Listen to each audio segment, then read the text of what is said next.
there to all you digital dynamos. Did you know that a staggering 97% of home buyers start their home search online? But 68% of those folks find their real estate agent through referrals from friends, family, and past experiences. However, after getting the referral, 88% of home buyers look up that agent online to find out more information. So if someone were to look you up today after being referred, what would they find? Would they find much of anything? So you see, having a robust digital presence isn't just an advantage these days. It is absolutely essential. The way you connect with clients, showcase your properties, and build your brand online can make or break your real estate business in today's digital age. So on today's episode, we are diving deep into the world of digital marketing, what that means, how to do it effectively, and why it's a necessity these days and not just another way to reach clients. And oh, by the way, there's lots of ways to do this that don't involve you being an expert at making videos. Often it just means making it so that no matter the platform, a buyer or seller can look you up quickly and easily. And my guest today is an expert in showing you how to do this. He's going to help you and your digital game, or he's going to help you up your digital game. And it isn't as difficult or as complicated as you might think. But before we get rolling here, if you find today's episode valuable, please share it with your fellow realtors. We're all navigating this digital landscape together. And if you think our show could benefit someone in your network, then share the love. I love hearing from new listeners to the show, and all you folks that have been here with us from the start of this little experiment are the key to helping us grow. So take some time at the next stoplight and like, comment, share, or subscribe if you haven't already. Your support is the fuel that keeps this engine running. All right. So let's get this sucker going. So joining me today is someone who truly mastered the art of digital marketing in the real estate space. He's a former national sales trainer with Tony Robbins. So I've got my hot coal walking feet on today. He's a leading expert in the mortgage marketing and the brilliant mind behind the Mortgage Marketing Institute. He's also the host of the highly acclaimed mortgage marketing radio podcast and author of Disrupt or Die: How to Survive and Thrive in the Digital Real Estate How to Survive and Thrive the Digital Real Estate Shift. So please welcome Geoff Zimpfer to the podcast. Geoff, how are we doing, sir? Doing great, Michael. Thank you for the crowd. I got the crowd going crazy. Standing ovation. That's right. I love it. Hey, man, kudos to you. Thanks for putting this on for, real estate agents. I think that says a lot about you, that you are putting in the effort and the time and bringing the resources together to help your fellow agents navigate this whole shift digitally and otherwise that's happening. So, man, hats off. Well, I appreciate that. I feel honored to kind of have you on today because, you're quite the celebrity in the mortgage bankers circle that I run in. And I've heard from many people about how you help them kind of transform their business. So I'm really stoked to pick your brain today. But I want to start off here. So, when we talk about the digital age that we're in right now, and I think everybody knows, unless you're living under a rock somewhere or you're in the Amazon, you don't have access to the internet, you understand how important an online presence is. And yet it's still a major hurdle for most real estate agents and real estate professionals. So, you've talked to so many people about this. Why do you think that it's still such a major hurdle for folks? To show up online and to put content out there? Yeah, is that just to have, content, or even like I run into agents all the time now that if I go look for them on LinkedIn or I go look on Facebook or YouTube or whatever, I have a really hard time finding them because they're not really putting them in. And that's just something simple like your digital business card on every platform that's out there, whether you post or not. And I just don't understand why that's still a big hurdle for a lot of folks. Yeah, it's a great question. It's an eternal question. I think the answer to that varies a little bit based on the person. But if I were to try to take to cover as many people as I could in that answer, if you take a look at the demographics of real estate agents, right? The average real estate agent is 50 something years old, right? Same in the mortgage space. So, and I'm just speaking for myself. I'm actually tomorrow turning 59. So. Oh, really? Hey, man, looking age over 49. Congratulations. Hopefully the lighting is helping. That's right. I think the lighting helps. Actually, it really shows the quality of life I've had. Hey, at least you still got all your hair. I'm struggling in that area. So. But I think the answer to that, and when I've spoken to the agents and the feedback I get from them is that, let's just face it, for many, it is outside of our comfort zone. Right. and that's, I think, generationally, because we, different than the folks that are 30 something or whatever that are coming up in the business, are very comfortable kind of putting themselves out there. Some people are just generally more comfortable than others, but I think that's the first hurdle, is understanding that this is the new medium, the new way of connecting and engaging with people today is digitally online through these phones. Yeah. And I think that's a process we have to go through. That comes with it a certain amount of resistance, because there's a learning curve that has to happen too. Sure. And the other thing that goes with that, again, it was just speaking for myself, is I don't know about you, but I'm pretty confident that anybody listening to this also, before they hit post, to a certain degree, they are, I don't know if fearful is the word. When you put yourself out there in any way, exposing yourself, sharing yourself, putting yourself on display, you're going to subject yourself to a certain amount of potential criticism, feedback, negative. There's positive as well, but I'm just saying, you get the whole, you've got to be comfortable enough, anti-fragile enough to be okay with putting yourself out there, damn the torpedoes, be it whatever it be, right? Yes, I understand that fear completely, but my comeback to that a lot of times, and I tell this to my kids, not related to social media, but just related to life, is that, and this sounds callous, I guess, but I tell my kids all the time, I'm like, nobody cares about you. And I mean that in the nicest way, in that it's something that we all think, because your entire life, my entire life, is engrossed in what I do every day, what you do every day, right? We are thinking about us 24/7 because we all live right here, right? But the reality is so does everybody else, right? So they may see something that you post online, or, with my kids related to sports, you might make a mistake on the field or whatever, but everybody except for you and me and your mom maybe have moved on to whatever else is occurring in our brain. That 2 seconds that we saw you do something silly or had a thought in our head is gone, because we're not thinking about it. Now, if you are, Gary V or Alex Hormozi, or you're Tom Brady, okay, fine. Maybe even you, Geoff, because you've got a pretty big platform.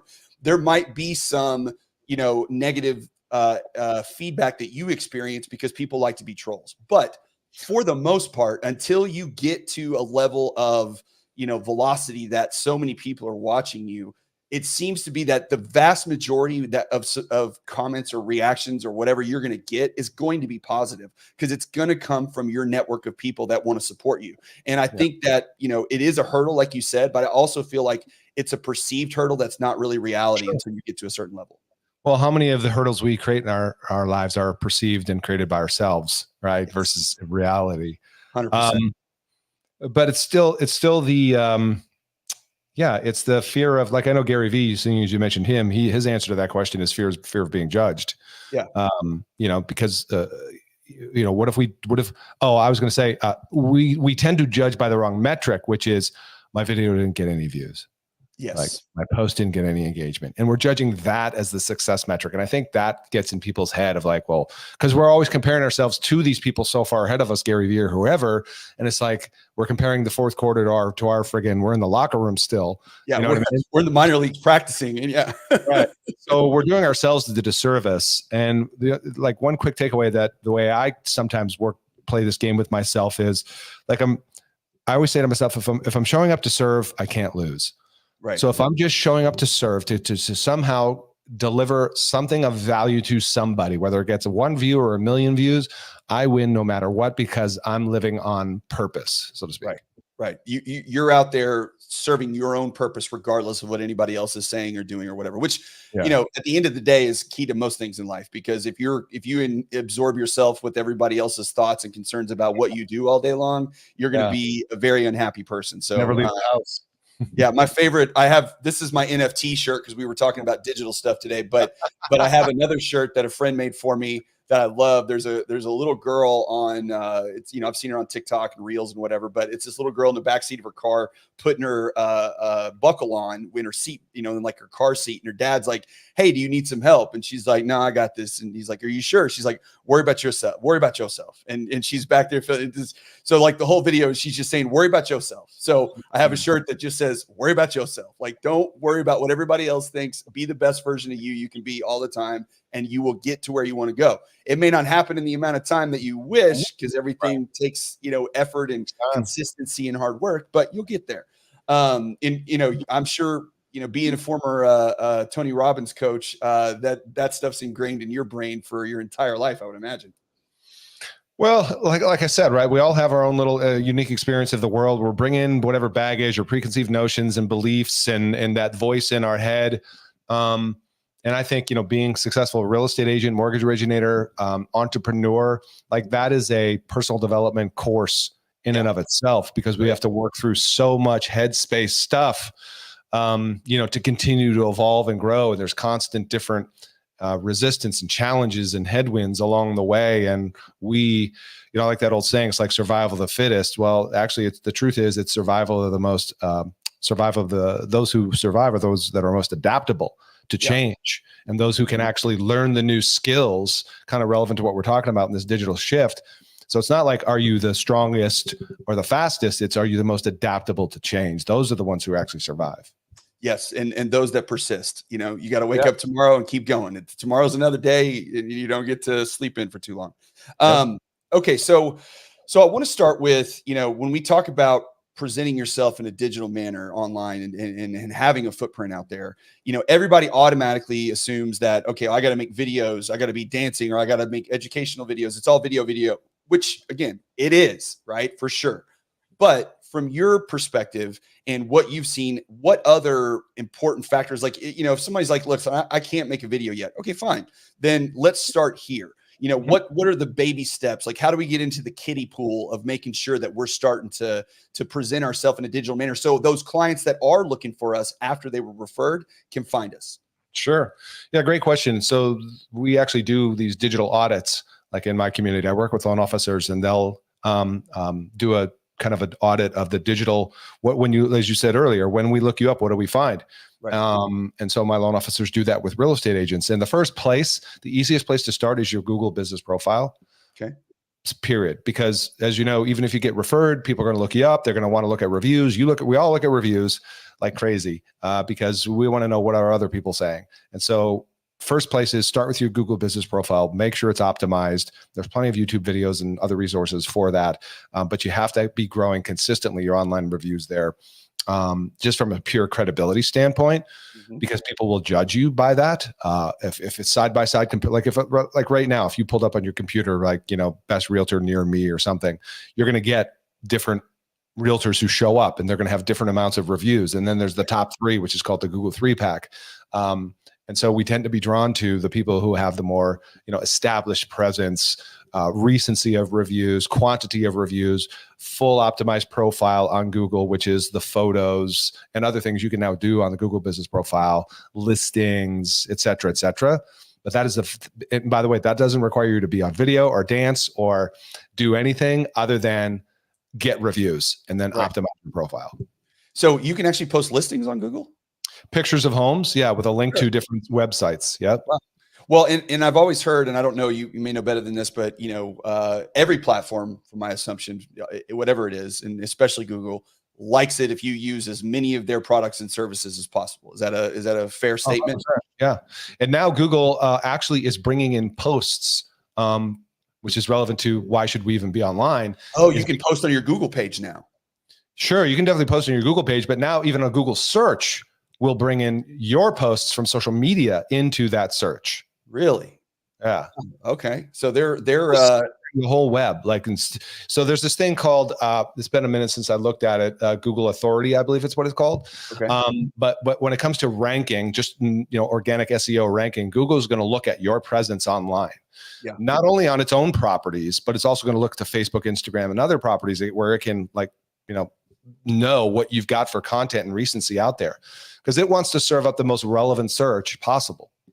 Wow. Okay. Well, that's great. So that's something that they've kind of added to, their search function is now they're actually searching social media sites, not just the basic internet. Okay. Yeah, you'll notice if you search certain things, you're going to get videos, obviously from YouTube coming in, right? Yeah, that's just another form. So they're going to prioritize their platforms, but that's just another example of why having content to be relevant today, makes so much sense. Yeah. Well, and even especially here in Texas, we've had such an influx of people from all over the country over the past 5 years that, we're second or third, I think, in as far as population growth. So if you're coming from California, or you're coming from New York, or you're coming from another state to move to Texas, you don't have a network there. So the only place that you can find someone to help you is online, obviously. And everybody goes to Google. And so the agents that I've seen that have had a ton of success over the last, 24 months, even with volume being much, much lower than it has been in the past, are those that have really been able to optimize search from people coming out of state and picking up, those leads that, that aren't necessarily within your sphere, but need someone to find. So if you can add A, they're going to find me when they search from out of state, and B, I've got a ton of reviews on there and they can find my presence, then your chances of getting that client just up dramatically at that point. Yeah, 100%. Because even if you get referred, the first thing they're going to do before they call you is likely look you up. Yes. Yeah. As I stated in the beginning, they're going to try to find you one way or another. It's that third party validation, right? And so it's like the hummingbird thing. Like if you ever see a hummingbird in the backyard, it goes from flower to flower. That's what the consumer journey is. They're going to go to a few different platforms. They're going to go to Google. They're going to go to Instagram or Facebook, depending upon the person. They're going to see, as you said at the outset, is, what is your online presence? Is it professional? Is it a step? Like if you have Google and you haven't had a review in 6 months, bit of a red flag, Yeah. So when you work with, now, obviously, with your company, you guys work specifically with mortgage lenders, but all this stuff is easily transferable to any industry, especially inside of real estate. So Google your business, get that set up, get that going. And what's kind of your next step with your clients to say, okay, now that we have your profile, findable, now what's something that you kind of move into the next level? Well, I think it starts with step one at a very basic level is optimizing the profiles, Google being the first one, and then the other presence you have. If it's Facebook, if it's Instagram, most agents do not have their profile optimized on either of those, other places either. It's either I can't tell what you do by looking at your profile, or, I can't tell that you're a realtor, or there's no way to contact you. Like, it's like the cover of the book. Like you have like 6 seconds to capture people's attention of like, do you have a unique profile that's got some type of a connection? Maybe you're a single mom, maybe you're a military specialist, maybe you're a relo specialist. I mean, there's all kinds of ways and examples to personalize your profile. But at a bare minimum, the truth is most people are actually missing accurate information on their profile. Like if you go to people's Facebook business pages, some agents don't even have a Facebook business page because they may think, well, I don't really need one. It's not relevant. Everything I do is on personal. Well, that might be true.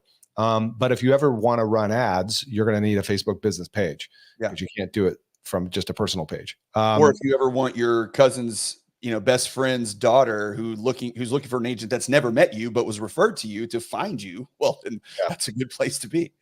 Yeah, see, I think the thing is we've got to understand the consumer is everywhere today. Like there used to be a much more defined consumer journey, but now it's like all over the map in terms of the order and sequence that they go through. So I would continue along the process of making sure your profiles are optimized for. What do you tell somebody if they say, I don't want my phone number or email out there on the internet because people are going to find me and call me all the time? Well, I would say then, you're closed for business. Right.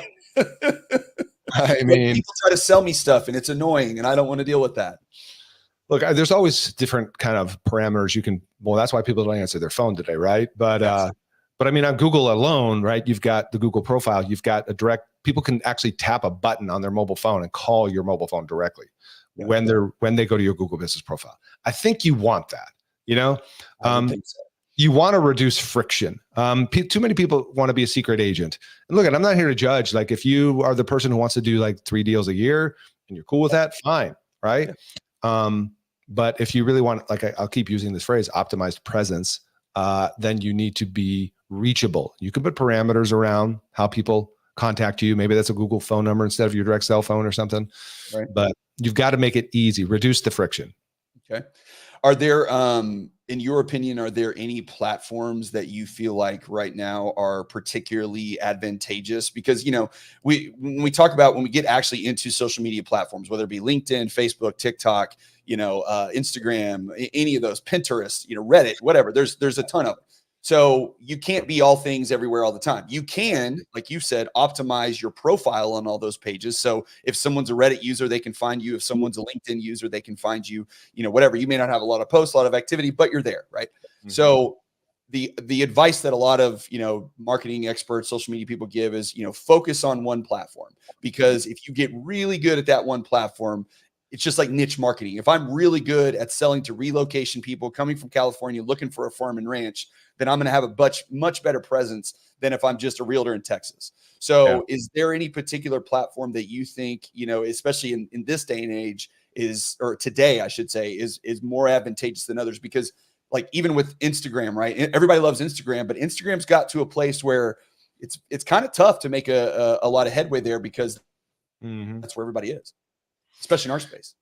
Yeah, it's a great question. And it's one that's not easily answered because there are some people who do well on Instagram, some people who don't, right? Some people tend to gravitate towards their own platforms that they like. I used to always say, right. I'm like, where do you hang out? Or people always used to ask, well, like, where do I start? Well, I'm like, well, where do you hang out? Do you hang out on Facebook? Start there. Do you hang out on IG? Start there. But to really, it's a great question you've asked. And I've thought about this a lot recently, because I'm trying to look at, quote unquote, where to be through the lens of what makes sense business wise versus where I'm comfortable hanging out. Like, it's really easy to hang out on Instagram, right? Just do the thing and the posts and this and that. And Instagram's easy to create content too. You learn the basics, reels, grab your phone, right? It's not that hard once you've kind of got it down. However, if I'm pressed to really answer your question, I mean, but let me say it this way. If I was a real estate agent today, I would have my presence on Instagram and Facebook, but I would probably be doubling down on YouTube. And the reason why is because what makes YouTube different, it's technically not social media. Right. It is a search platform. Yes. And we want to get found. And we know from data that people are searching for real estate related content on YouTube.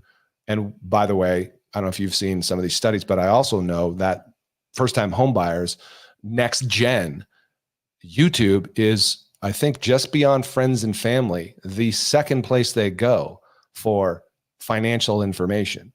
Yeah. About buying a house, about mortgages, about, savings and investment and those types of things. And it is this huge destination opportunity of long-term engagement. So that's part one. Part two is YouTube lives on forever, meaning you'll have videos that you've posted a year ago, 6 months ago that still get views, and you can get a deal from a video from a year ago. Yes. Like, that's not going to happen on Instagram and Facebook. Last little point to YouTube. It is harder. It is more work. It does take more thought and time to put together the right structure of a YouTube video. And it's got to be once a week. And, so these various things go into creating that content, but it's also, I think, a much wider opportunity for those that are willing to do it. I heard somebody one time describe it, which I really, really like, is because, we're a little older and of the older generation. I mean, to some extent. So it's, when we used to watch television as kids, right? When you would go home, it was, I watched Dynasty. Do you remember Dynasty, the TV show? Or JR? So, yeah. Well, that was Dallas. Okay. Oh, sorry. So there you go. Dynasty was the Carringtons. Which one's which? Like, yeah. They were all kind of lumped together. But as a kid, like, I'm literally 10 years old. Okay. And I think we might have had two TVs at that point, but I think we had one TV that we were all in the living room. Well, I don't get to choose what we're watching. My parents get to choose what we're watching. So whether I want to or not, as a 10-year-old, I'm watching two 50-year-olds make out and have simulated, whatever on national TV. Right. And I mean, I'm locked in. Like, I was watching it into it, the whole thing. Maybe what's kind of messed me up as an adult, we'll see. But the point being is that show started every Wednesday night at 9:00, and it was on, and it was must tune in, must watch. And I've heard people describe part of YouTube's algorithm is, if you're going to post, you need to post consistently and at the same time, because they want people to come and look for your stuff every week because they're trying to keep you on the platform. So if you're putting out your, why you shouldn't move to Plano, Texas video, or why you should move to Frisco, and it comes out every Monday at 8:00 and it's on there for 45 minutes and you've done it for 2 years, I promise you, you're going to get lots of traction on that video.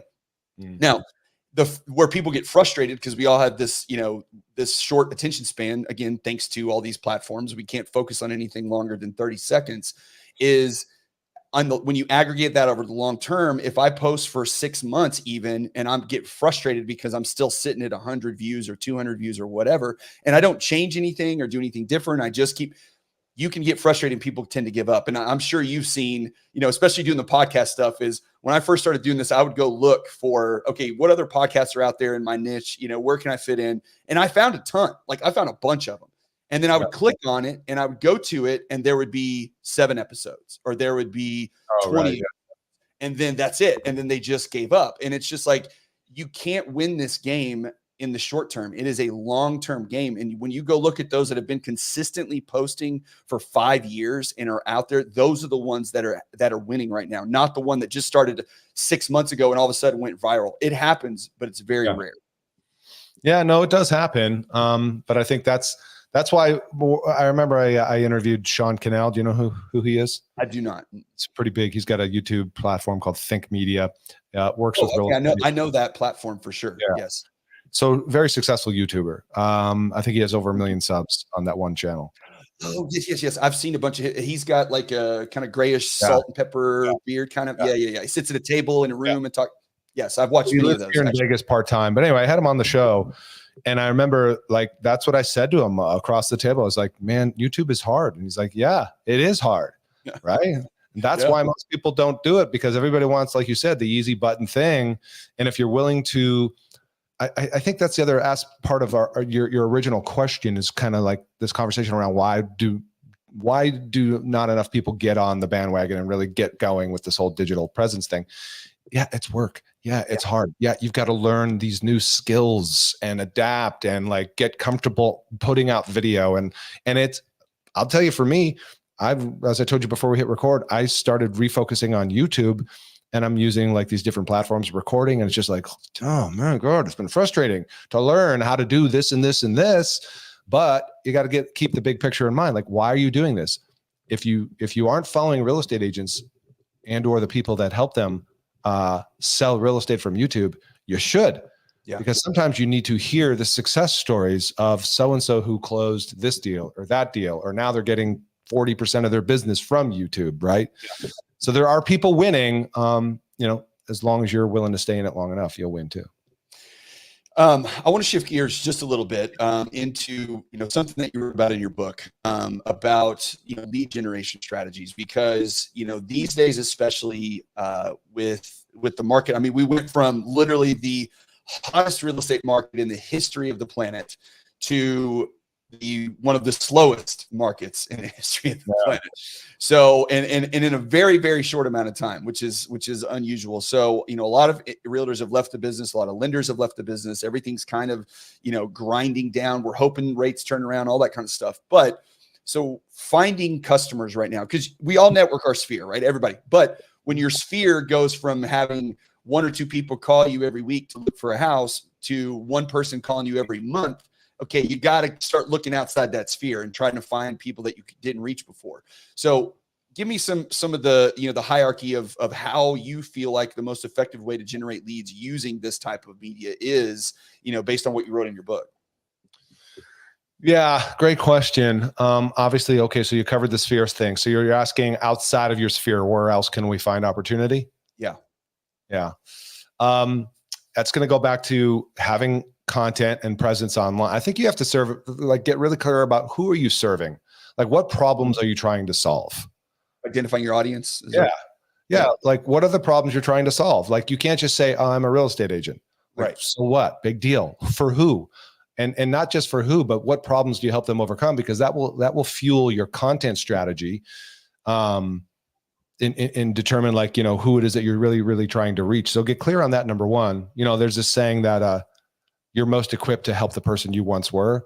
Mhm. So if you were once a first-time home buyer, or you had challenges with credit or whatever the thing is, maybe you can relate to that for some reason. Yeah. I think, back to the content strategy. So start telling success stories, meaning, hey, we just worked with, this wonderful family who just relocated from California to Texas, and here's their challenge, right? It was this, but here's how we helped them overcome that. So that's something that people can sink their teeth into. That's just organic type stuff. Then, if you really want to get tactical, well, I think in this market, who's buying and selling the really motivated? And so who are the really motivated? Well, when it comes to selling, those are probably people who neither need to move because they're getting relocated, their family's growing, and no matter what, they got to get out of the house, or they might be running into some financial challenges and they might be getting behind on their payments or whatnot. So an example of that would be, I've done some work with agents and title reps where they would pull delinquencies, like notice of defaults, for example. And there's this strategy of you marketing to those people who are, in a bit of a challenge, right? And that they may be likely candidates to sell because they're behind on payments or whatever the situation is. There's also the divorce niche. Like I've often said that if I ever got back in originating, I would want to be a specialist in something that could be reverse, that could be divorce, because those two things are always persistent and consistent. People are always divorcing no matter what the hell the interest rates are. And people always want to, they will always want to work with a specialist too. Yeah. So I think you've got to get clear on who it is you want to serve, the types of problems that you solve, the type of people you most enjoy working with, because then you'll get really clear about the connection, and it's all going to come back to connection and how you connect with helping people on that. I don't know if that helps. On the connection front, do you feel like, or have you experienced with working, with people within your network? Because I've seen a few, and I think it's a great method. I just don't know what the metrics show. A lot of agents will make videos of here's about me and here's how I can help you and here's this house or here's whatever, right? Versus I loved what you said a minute ago about here's this story of this family that came from California and what they went through to get to this place to where they could buy this home. And this is how I helped them accomplish this goal. So the idea of creating narratives and creating interesting stories that people can engage in versus just, hey, here's the first time home buyer you need to watch out for. Have you seen much? Have you seen many people kind of take that angle and have success with that? Because I just feel like when you look at content these days, the ones that grab me are something that, a story of somebody, of a human touch there. So have you found that or seen anybody have success using that method? Using stories? Yeah. Oh, of course, man. I mean, that's who doesn't love a story? We all love a story. You ever see a speaker who opens up with a story? Right? They all do. Yes. Yeah, I know. Because it creates a connection, and then you're taking somebody on a journey. And I think the biggest challenge real estate agents have is that there's a lack of differentiation or value.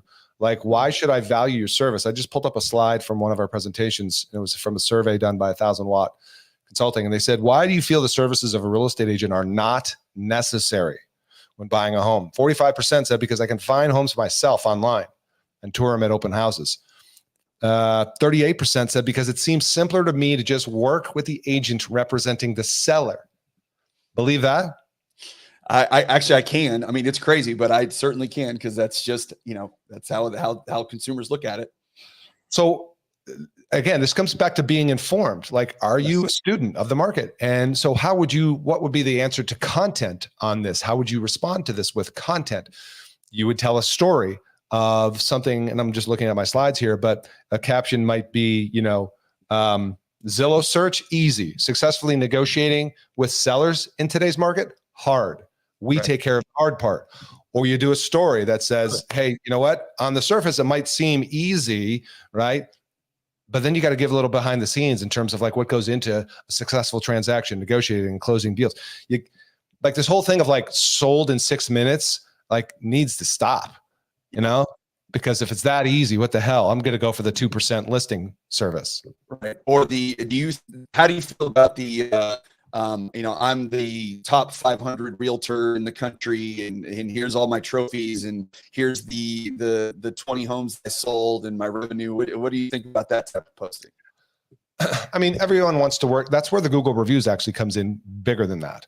Okay. Because that's somebody else saying the thing about you, not you saying about it. Right. Right. So I think people want to work with a successful agent who can get the job done. But if it seems overly self-promotional, that's, that once again, that's you being self-promotional instead of just saying, hey, we've worked with 1,100 clients in the last 20 years. We've got, 5-star reviews, 700 of them, whatever. Hey, you don't have to believe me. You can go right here and go check them out, or go to our website and check out the list of success stories we have. That's probably the way I would personally do it. Another question. So do you have very many clients within your sphere there that are having success digitally, but not in video, right? Where they're not making videos, or maybe just not making videos with them in it, but maybe video isn't as big of a piece of it, but are still finding ways to have a pretty strong digital footprint. Are you seeing that out there just as an alternative to, if you don't feel comfortable getting in front of a camera? Yeah, short answer is yes. And I think for those that are willing to pick up the phone and or text people personal video messages where the context of you receiving a video message from me is appropriate. Like if I don't know you, right? If there's some type of connect, you know what I'm saying? Like after this, if I sent you a video, was just like, hey, Mike, thanks so much for the blah, blah, that'd be like totally cool and appropriate, right? Yeah. I think what's missing, and this might just be me showing my age, but I've talked to enough other people who agree with this. What's missing, we got so lazy with COVID, with the housing market being on fire and things selling in 6 seconds and 32 offers and stuff, that the whole, it's too easy. The connection, I'm your guide and I'm going to help you through that process. Well, now it's the complete opposite of that. And what people, I think, want more is connection. Like one of the people I had on the podcast, I remember his quote, which is, the most human brand wins. Like, we can't automate relationships. Automation is appropriate when, I saw somebody post earlier today on Facebook. They posted this, hey, I just put this video together about like this automated, it's a chat bot that pre-qualifies people for you. Okay. And I was like, I'm trying to understand it, and I'm going to take a look at it before I really make any answer. But trash it too bad. Right. Yeah. Yeah. I mean, my first thought of that is like, why would you? That's insane. Like you want to talk. Now, it's one thing about gathering data. Fine. You want to gather data, use it, but it's a whole other thing about, hey, here's going to be the biggest transaction of your life. And I'm going to tell you, what you can or can't do. And oh, by the way, here's my robot friend who's going to explain it all. Like, what? And I think the problem is we are outsourcing ourselves by trying to automate too many things, right? Because the pre-qualification, now to your point as well, if this is collecting some basic info up front just to tee up the conversation, all right, that makes sense to a degree. But I'm fearful of people automating the relationship and connection aspect, which is what wins no matter what. Right. Well, and oh, by the way, if you're a realtor or a lender and you're doing this job, there are people that are trying to do that to you. And they are trying to automate you out of it already. You don't have to do it to yourself. So hang on as long as you can, because there are plenty of large companies, whether they have success or not. There's a lot of big money and a lot of big companies that are trying to automate you completely out of the process. Especially if you're a lender, by the way. Yeah. So, it's certainly, you don't want to help them along that path. That personal connection, real estate is a personal transaction. It is a very personal transaction. So in order to have the personal connection with past clients, which is where you should get most of your business if you've been doing this for any extended period of time, you have to have that connection. It doesn't mean that it has to be personal at every step of the way. It just means that the most important pieces of that process, which is the first connection on, okay, here's what you can do, here's how you can do it, or you're the realtor obviously showing homes and going through, your listing presentation on what you think it's worth and all that stuff. You want to have yourself be involved in that step and be as personal in that as you can, because if you automate yourself out of it, then you're going to be driving DoorDash if you're not careful. Yeah. And I think, look at, like I said, back to the COVID thing, we've just gotten lazy. We've fallen out of good habits because the market allowed us to, and now we're trying to figure our way back. And I know that there's a lack of actually people talking to people and just having conversations. And for the agents that are winning, no, that's the ultimate end goal of any marketing activity you're doing, is to have a conversation with somebody. Absolutely. Yeah. Let's get back to video just a little bit, because I think there are, obviously, especially with the younger generation, there are a lot of folks getting into video. So, just as many people not doing it as are doing it. Um, what what do you feel like when it comes to video content in general? So we have two categories that I would put them in. You've got your short form, which is your reels and those kind of things, which are everybody's making those. And then you've got your long form, which could be 3 to 5 minutes, 60 minutes, whatever. We put these podcasts on YouTube. That's a long form too. When it comes to strategies on how to make these, right, how to create these videos and what is the most effective way to do them, if you are into video content, what are kind of some pillars of, hey, if you're going to make a video, make sure you do this, this, this, and this to get the best reaction? Great question. And while I'm answering the question, I want to give a shout out to the chat. What's up, Tiffany Saxton? How you doing? Yeah, Tiffany was checking us out there, and Tanya as well. Yeah, what's up, Tanya? We lost a lot of customer service muscles because of COVID. Agreed. So kind of what is the video cookie making process, right? Like, how do you make the cookies? Yep. Yeah, there is an art and a science to that. And it's something that I've had to learn and continue to try and learn. That's one of those. You never have it all figured out, by the way. There's always a learning curve to it. And that's one of those new skills, like, is to grab this phone and learn how to actually hit record and create a video that might be engaging. So I think most people would probably be aware of, like, the first step to a video is an opening hook, right? Like the first 3 seconds. What are you going to say that's going to capture people's attention? You got 3 seconds. And so that's like some opening line, like, that did you know, or here are 3 ways to, or here's what I learned, or let me tell you, right, a story, or there's all kinds of, it's not, hi, I'm Mike Mills with Geneva Financial and I help people get loans. That's not a good hook. Yes, exactly. Yeah, no, it's like, get to the point. Like, why should I watch the video? In the first 3 to 5 seconds, I got to know what the hell this video is about, or else I got like 700 videos to go swipe to of cats or whatever that are gonna, Yes. Yeah, cats are hilarious. They show up a lot. Exactly. So I do think it's important to learn the formula. And you could do well to study different formulas out there. Of those, I can't think of any off the top of my head of people that I might suggest. But look what other people, look at the videos that I think the other thing I try and do now, even when I watch like speakers and trainers now, I try and watch it from the context of what are they actually doing? Right.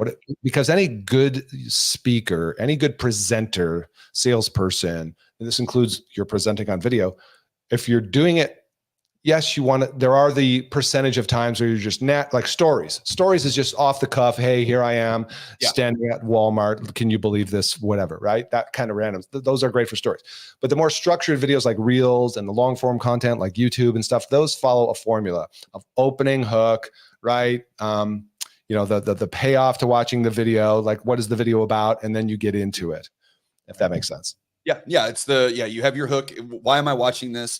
What problem are you going to solve for me? And then how do I solve that problem? And then make sure you solve the problem at the end, right? Don't leave them wanting more, because otherwise they move on to other things. And I think, you're seeing a lot more these days, but and you're seeing some of the platforms adapt to this, because YouTube is especially doing this, is where you can create a YouTube short. It's, it has to be a minute long. It can't be longer than that. They put restrictions on their captions. Their captions are only 100 characters. You can't, put a bunch of details in there, but you can make a quick video and then you can link that reel or that short YouTube short to a long form video if someone wants more details. And I like to think of those reels and those shorts as kind of like the appetizer into something more detailed. And you can answer a question and solve a problem in less than a minute, but you can also leave a little bit meat on the bone and say, hey, look, there's more to this. If you want more details, check out the video or whatever.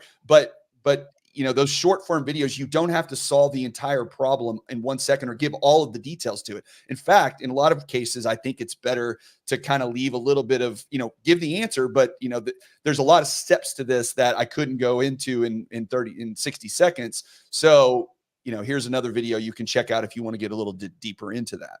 Yeah. It's breadcrumbs, Yeah. So you're leaving a trail to the big payoff, the pot of gold or whatever. The shorts will get you hopefully to that end payoff. Are you finding, because, okay, so this is something that I've experienced personally when I'm dealing with, trying to say cut clips from my podcast and try to repurpose that content. Are there any tools that you guys are using today that you find especially effective in helping, save time and money on either editing or coming up with content, or, anything that's going to help somebody that's like, I don't even know where to start? What are some tools that either are free or relatively inexpensive that you guys are recommending to your clients? Yeah. So for video editing related tools, I've been using Opus Pro, Opus Clips, OPUS is how it's spelled. Yep. And they have, I think, a free trial, but also different levels of service. So that's one of the things where you upload a video and it'll chop up, different little short segments, clips of a minute or less, or however you program it, and it'll create the captions for you as well, all that kind of stuff. Another one is CapCut, which some people might be used to using on their mobile phone. Yep. Opus tends to be more of a desktop thing for me anyways. Those are two that make the process easy. Now, what's funny about that is, again, this gets back into automation. So I've been using Opus Clips for, 6 months. And I hope they're not listening, but I'm not thrilled with the output. There's still editing that has to take place. Yes. I use it too, so I'm familiar. You do. Yes. So can you relate? It's like some of the outputs are like, this thing well, sucks. I will say, you've been on it for 6 months. I'm impressed because I actually, right when it came out, and I don't remember if it was 8 or 12 months ago, it came out and I started using it because they do have a free trial, which is awesome because you can experiment with it. And it was bad, especially when you have two. If it's just you talking, it's not terrible. But when you had two people and them recognizing that there's two voices and when to cut, it wasn't good and required even more editing. And so it was bad. But then fast forward a couple of months ago, I found it again. Long story behind that, but it's a funny one.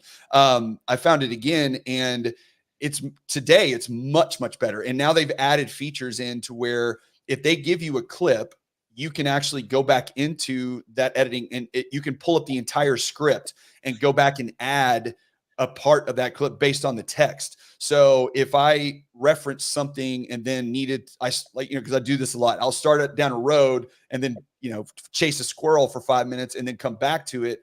Well, if I do that, then I can go in there and find that segment and add that clip in automatically. And it doesn't take very long to do that.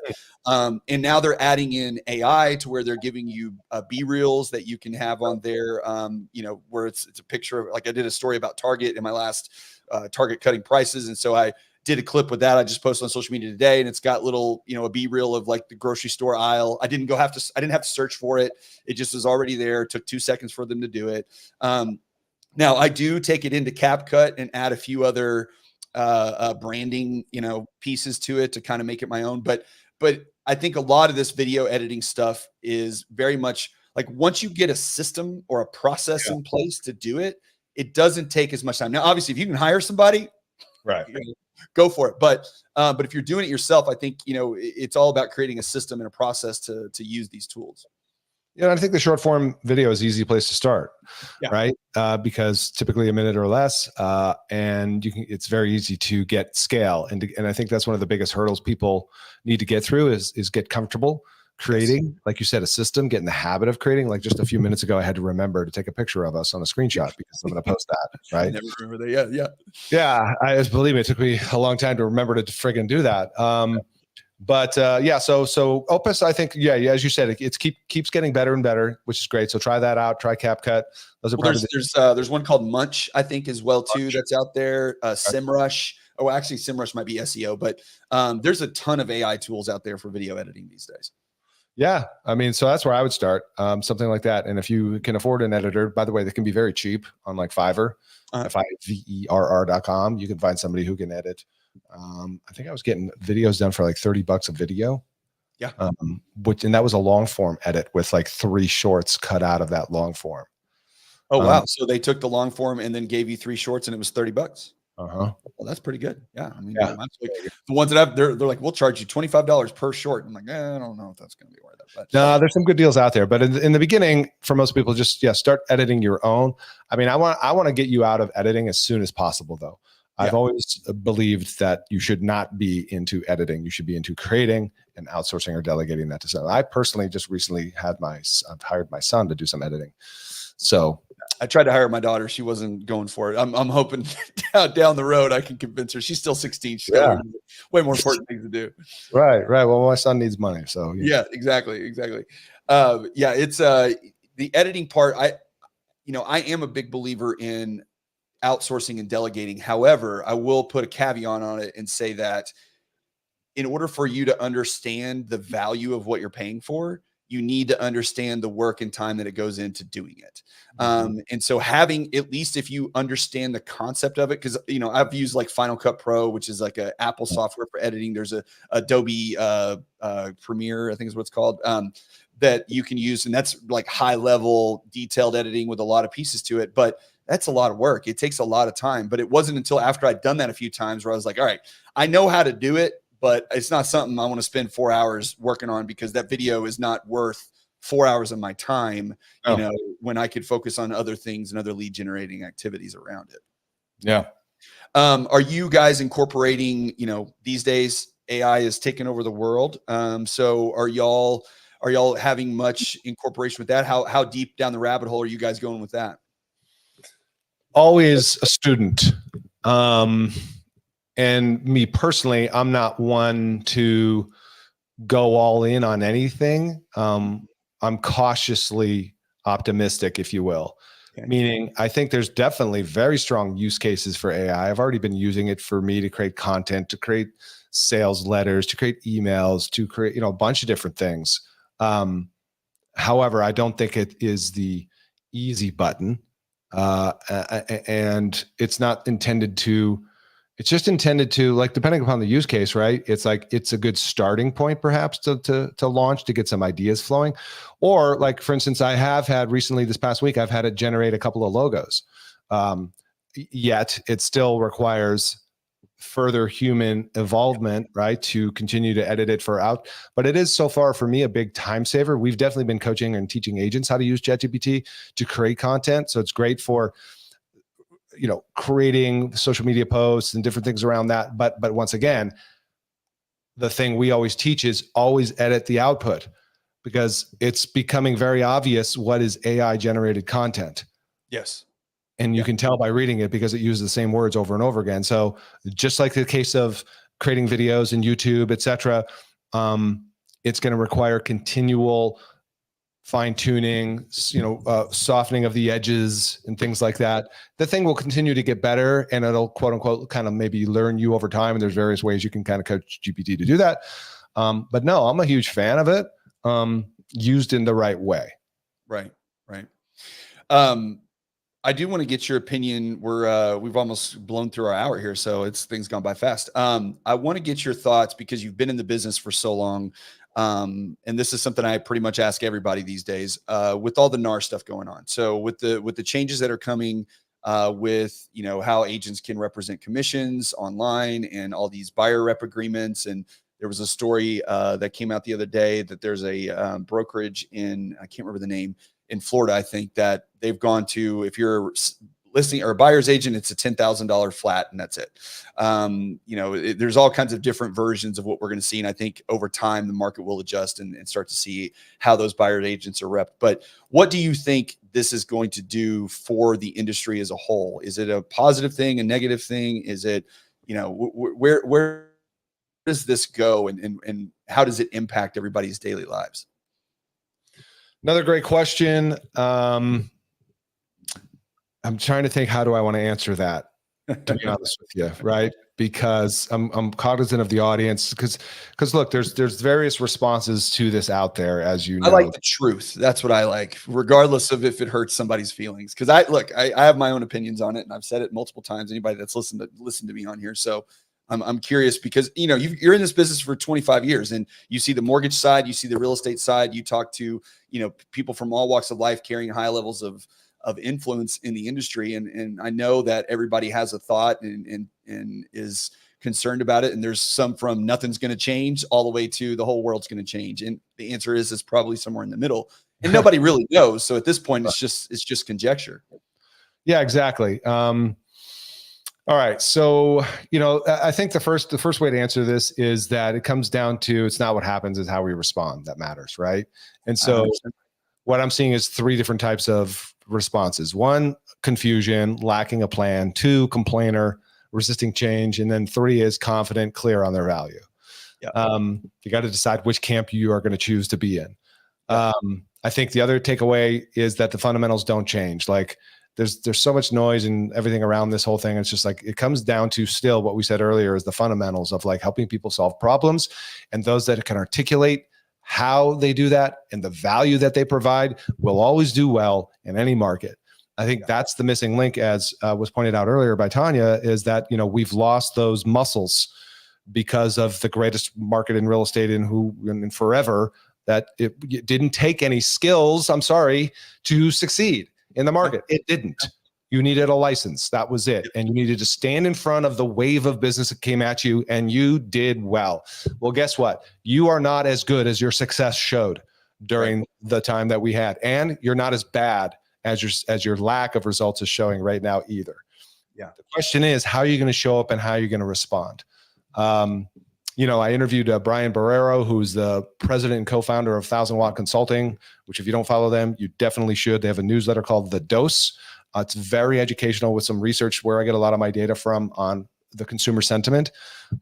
Brian's response was this is going to be the summer of chaos, and that he does not think a lot of agents are going to adapt well to the requirements of the buyer broker agreement coming in August.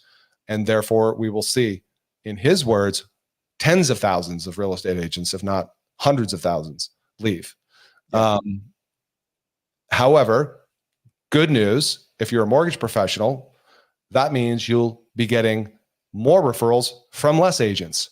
Right. So, So ability to manage that more. And then good news, if you're a real estate agent, if you're one of those agents who's confident and knows their value, knows how to show up, less competition, less noise, easier to articulate why choosing to hire you as a real estate agent makes sense, because there's a lot of bad examples out there.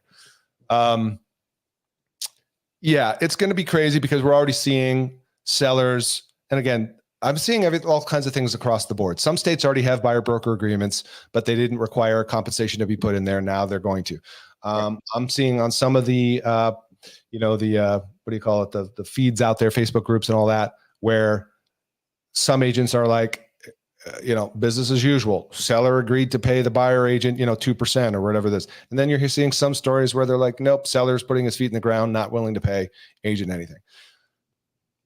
This is going to be like similar to Frank Dodd, where we went through that 2008, 10, et cetera. And we had to make a lot of adjustments, and then things settled back to a new normal.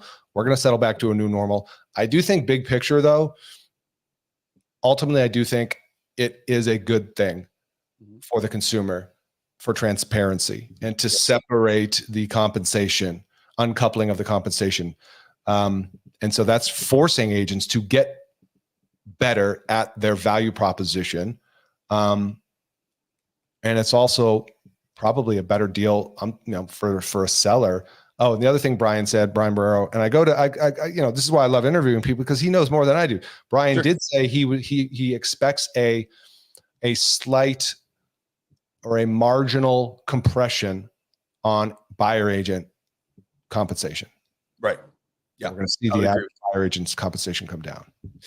Yeah. The only thing I would push back a little bit on that is just that I do think it's going to be tougher on the consumer, because there was this pay it forward model that we've been living in for the last 100 years that seemed to work pretty well, as far as giving access to home ownership, where I, as a new buyer, come in, someone who's got the equity and has lived in that home and can pay my agent representation. So now I just need my down payment and my closing costs, and there's assistance with that and whatever, that if I need it, I can get there. And I think that this change, and my take on it is as we're in the market that we're in right now, which is rates at 7%, not a lot of activity, I don't really think there's going to be much difference. I think it's going to be pretty similar to what it's been, at least for the foreseeable future, right?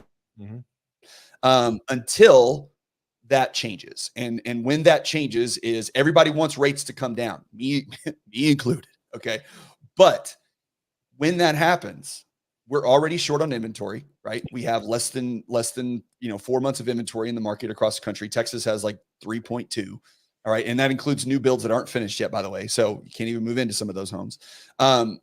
once the rates get to, I mean, you could get to the low sixes. And as soon as that rate has a 5 in front of it, that's when all those people that have been sitting on the sidelines with their 3 and 4% interest are going to come back in and say, okay, now I'm ready to move because I've been waiting to move until this happened.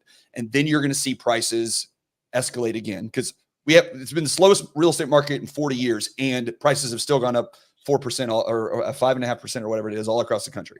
Mm-hmm. So once that occurs, that's when the buyer really gets hit, because at that point, the seller is in control again. Now they've got 2 and 3 offers on their property because rates are at a reasonable level that people are okay with. And now they're getting, with the lack of inventory, they're getting offers. And now a buyer that comes in and says, hey, I need you to pay my agent. Okay. The seller's like, I'm not going to do that because I don't have to, because I'm not going to pay title either. And I'm not going to give you any closing concessions. And I may not even pay for a home warranty, whatever the case may be.